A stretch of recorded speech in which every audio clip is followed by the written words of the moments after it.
Today respiration last part 7. దీంతో ఈ respiration last part అన్నది అయిపోతుంది. ఈ రెస్పిరేషన్ యొక్క ఫ్లో చార్ట్ చూద్దాం. మనం ఫ్లో చార్ట్ అంటే ఏం లేదు, మనం రెస్పిరేటరీ సిస్టంలో పార్ట్స్ ఉన్నాయి కదా, ఆ పార్ట్స్ని వరుసగా రాసుకుంటూ వెళ్తే అదే ఫ్లో చార్ట్ అవుతుంది. దాంట్లో పార్ట్స్ మనం వరుసగా చెప్పుకున్నాం. Pharynx, లారింగ్స్, trachea, bronchi, bronchioles, alveoli, blood capillaries. ఇలా అంటే ఫారింగ్స్ నుంచి, నాస్ట్రిల్స్ నుంచి నాజల్ క్యావిటీ, నాజల్ క్యావిటీ నుంచి ఫారింగ్స్, నాజల్ క్యావిటీకి ముందు ఏముంటాయి అంటే నాస్ట్రిల్స్ ఉంటాయి.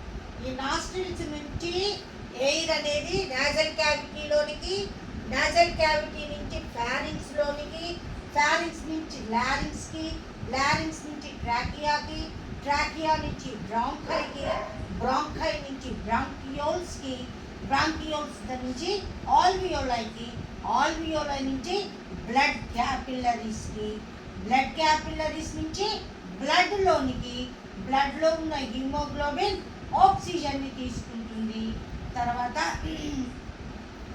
సెల్స్కి పంపించి మళ్ళీ రిటర్న్లో ఇది మళ్ళీ కార్బన్ డయాక్సైడ్ని తీసుకొని ఇదే వేలో అంటే blood capillaries, alveoli, bronchioles, bronchi, trachea, larynx, pharynx, nasal cavity నుంచి నాస్ట్రిల్స్ అలా ఎయిర్ బయటకు పోవటం జరుగుతూ ఉంటుంది.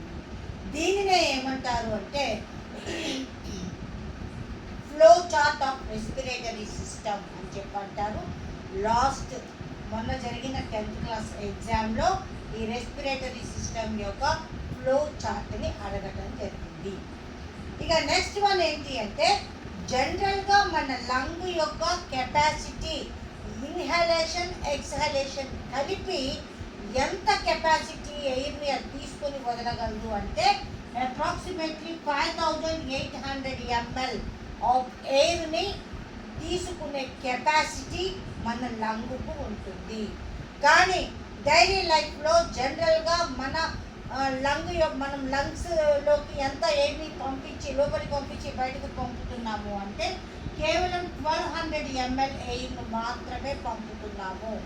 కానీ యాక్చువల్గా రియల్ కెపాసిటీ ఎంత అంటే 5800 ml అంటే నియర్లీ 4600 ml కెపాసిటీని మనం వేస్ట్ చేసుకుంటున్నాం, వాడుకోవట్లేదు. ఇంత కెపాసిటీని వాడుకొని మంచి హెల్దీ ఎయిర్ని లోపలికి పోనిచ్చి ఆక్సిజన్ని తీసుకొని కార్బన్ డయాక్సైడ్ని బయటకు వదిలితే మంచి హెల్దీ లంగ్స్ ఉంటాయి, హెల్దీ బాడీ, హెల్దీగా ఉంటాము, మన బాడీలో ఎలాంటి ప్రాబ్లమ్స్ ఉండవు. మరి ఇంత కెపాసిటీని మనం పెంచుకోవాలి అంటే మనం ప్రతిరోజు చేయవలసిన గుడ్ హ్యాబిట్స్ ఏంటి అంటే ఫస్ట్ వన్ వాకింగ్ చేయాలి, తర్వాత ఎక్సర్సైజెస్ చేయాలి, తర్వాత యోగా చేయాలి, ప్రాణాయామం ఇలాంటివన్నీ చేస్తుంటే మన లంగ్ యొక్క కెపాసిటీని కంప్లీట్గా మనం వాడుకొని హెల్దీ లైఫ్ మనం ఎంజాయ్ చేయవచ్చు. అయితే ఇప్పుడు ఈ రెస్పిరేటరీ సిస్టమ్ని ఈజీ వేలో మనం ఎట్లా గుర్తుపెట్టుకోవచ్చు? ఈ రెస్పిరేషన్ అనగానే మనకి 2 పదాలు గుర్తొస్తాయి, ఇన్ను, ఎగ్జిట్. ఈ 2 గుర్తుంటే చాలు. ఇన్నులోనికి ఆక్సిజన్ వస్తుంది, ఎగ్జిట్ నుంచి CO2 వెళ్తుంది. లోపలికి తీసుకుంటే ఇన్స్పిరేషన్, బయటకు పంపిస్తే ఎక్స్పిరేషన్. దాని ఇన్హలేషన్, ఎక్స్హలేషన్ అంటున్నాం. ఇక నెక్స్ట్ ఏంటి అంటే ఏరోబిక్, ఎనరోబిక్. ఏరోబిక్, ఎనరోబిక్ గుర్తు రావాలి మనకి. ఏరోబిక్ అంటే ఏంటి? Oxygen. In the presence of ఆక్సిజన్లో జరిగే రెస్పిరేషన్ని ఏరోబిక్ రెస్పిరేషన్ అంటాం. Without presence of oxygen or absent of ఆక్సిజన్లో జరిగే రెస్పిరేషన్ని ఎనరోబిక్ రెస్పిరేషన్ అంటాము.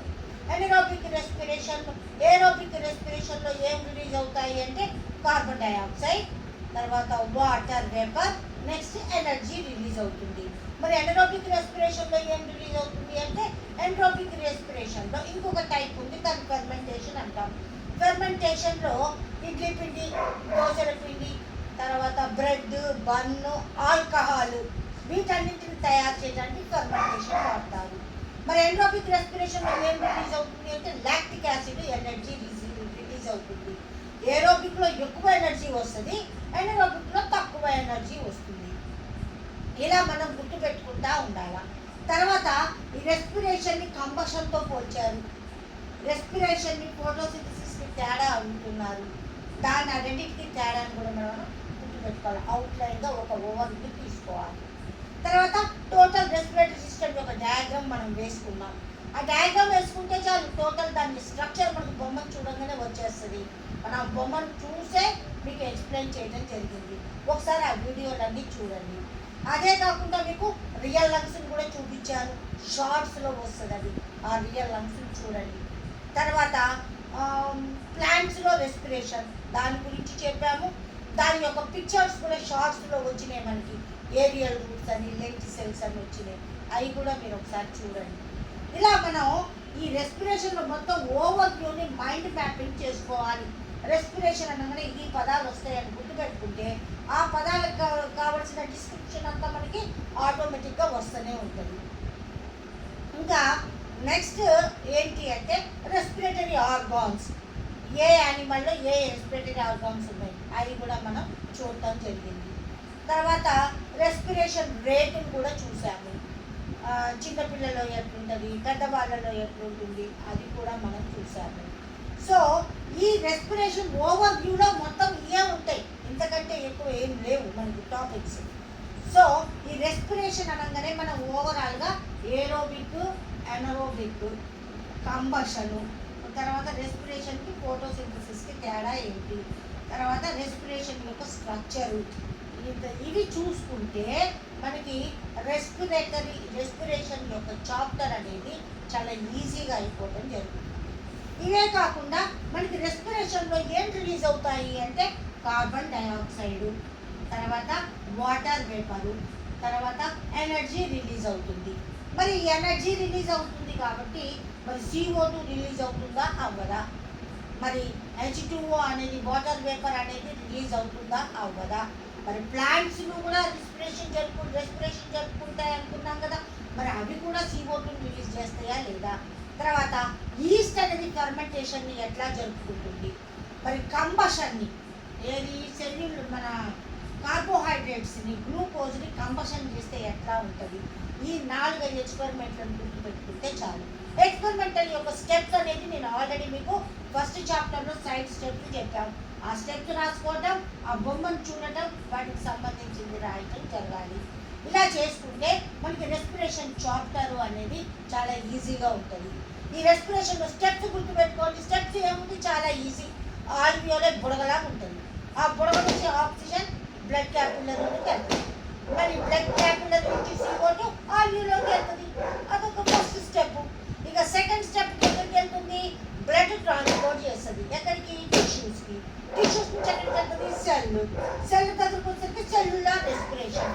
మీరు కొద్దిగా చాలా ఇంపార్టెంట్ టాపిక్ ఈ సెల్యులార్ రెస్పిరేషన్. ఇది ఒకటి మాత్రం మీరు గుర్తుపెట్టుకుంటే సరిపోతుంది. ఇవన్నీ మీరు ఎక్స్పెరిమెంట్లు ఏ ఎక్స్పెరిమెంట్లు ఉన్నాయి అంటే కార్బన్ డైఆక్సైడ్ రిలీజ్ అవుతుంది, 2 ఎక్స్పెరిమెంట్లు ఉన్నాయి. ఒకటి హ్యూమన్స్ ఉంటుంది, ఇంకోటి ప్లాంట్స్ ఉంటుంది. తర్వాత వాటర్ వేపర్ రిలీజ్ అవుతుంది, దాని మీద ఒక ఎక్స్పెరిమెంట్ ఉంటుంది. తర్వాత ఈస్ట్ మీద ఒక ఎక్స్పెరిమెంట్ ఉంటుంది. తర్వాత గ్లూకోజ్ని కంబషన్ చేయడం ఎక్స్పెరిమెంట్ ఉంటుంది. టోటల్గా 5 ఎక్స్పెరిమెంట్స్ మాత్రమే దీంట్లో ఉంటాయి. వీటిని గుర్తుపెట్టుకుంటే ఓవరాల్గా రెస్పిరేషన్ చాప్టర్ అనేది చాలా ఈజీగా ఉంటుంది. అయితే మీరు ఈ రెస్పిరేషన్ చాప్టర్ కానివ్వండి, న్యూట్రిషన్ చాప్టర్ కానివ్వండి, ప్రతి క్లాసు మీకు మ్యాక్సిమం 10 to 15 మినిట్స్ మాత్రమే ఉంటుంది. 10 to 15 మినిట్స్ మీరు ఆ టాపిక్ వినేసి దానికి సంబంధించిన పాయింట్ రాసుకుంటే మీ ఓన్ మెథడ్లోనే మీరు ఈజీగా నోట్స్ ప్రిపేర్ చేసుకోవచ్చు. దీనికి ఎలాంటి గైడ్స్ వాడవలసిన అవసరం లేదు. ఇంకొక విషయం ఏంటంటే no need to read books also. బుక్లో ఉన్న ఏ పాయింట్ని కూడా నేను స్కిప్ చేయలేదు. ప్రతి పాయింట్ని నేను టచ్ చేసుకుంటూ ఆ చాప్టర్స్ని చెప్పడం జరుగుతుంది. కాబట్టి ఈ 10th class students, upcoming 10th class students వాళ్ళు ఎవరైతే ఉన్నారో మీరు ప్రతిరోజు ఒక 10 to 15 మినిట్స్ మాత్రం నా ఈ వీడియోస్ శైలజ కస్తూరి యూట్యూబ్ వీడియోస్ వీటిని చూడటానికి కేటాయిస్తే మీకు బయాలజీ సబ్జెక్ట్ అనేది చాలా చాలా ఈజీగా ఉంటుంది. దీని గురించి మీరు కష్టపడవలసిన పనేం లేదు. ఓవరాల్గా ప్రతి చాప్టర్ మీద మీరు ఒక కాన్సెప్ట్ని డెవలప్ చేసుకోవాలి, మైండ్ మ్యాపింగ్ చేసుకోవాలి. చేసుకుంటే ఇక పుస్తకంలో ఎక్కడి నుంచి వాడు ఎలా ఇస్తాడో క్వశ్చన్స్ తెలియడం లేదు. ఈ క్వశ్చన్సే వస్తాయి, రిపీట్ అయినవే వస్తాయి అని చెప్పడానికి కూడా వీలు లేకుండా ఉన్నది. కాబట్టి ఈ స్టూడెంట్స్ అందరికీ నేను చెప్పేది ఏంటంటే, ఒక్కసారి ఈ వీడియో విని ఆ వీడియోలో చెప్పే పాయింట్స్ని మీరు నోట్స్లో ప్రిపేర్ చేసుకోండి. అది ఎనఫ్. అవి చదువుకుంటే మీరు 100కి 100% 50/50 మార్క్స్ స్కోర్ చేయడం గ్యారంటీ. సో ఇంకా ఎవరైనా సబ్స్క్రైబ్ చేసుకొని వాళ్ళు ఎవరైనా ఉంటే దయచేసి శైలజ కస్తూరి యూట్యూబ్ వీడియోని సబ్స్క్రైబ్ చేసుకొని నేను చెప్పిన సజెషన్స్ని పాటించండి. ఖచ్చితంగా మీరు విజయం సాధించడం జరుగుతుంది. ఇంకా ఏమైనా కామెంట్స్ ఉంటే, మీకేమైనా డౌట్స్ ఉంటే కామెంట్ బాక్స్లో కామెంట్ పెట్టండి. Thank you.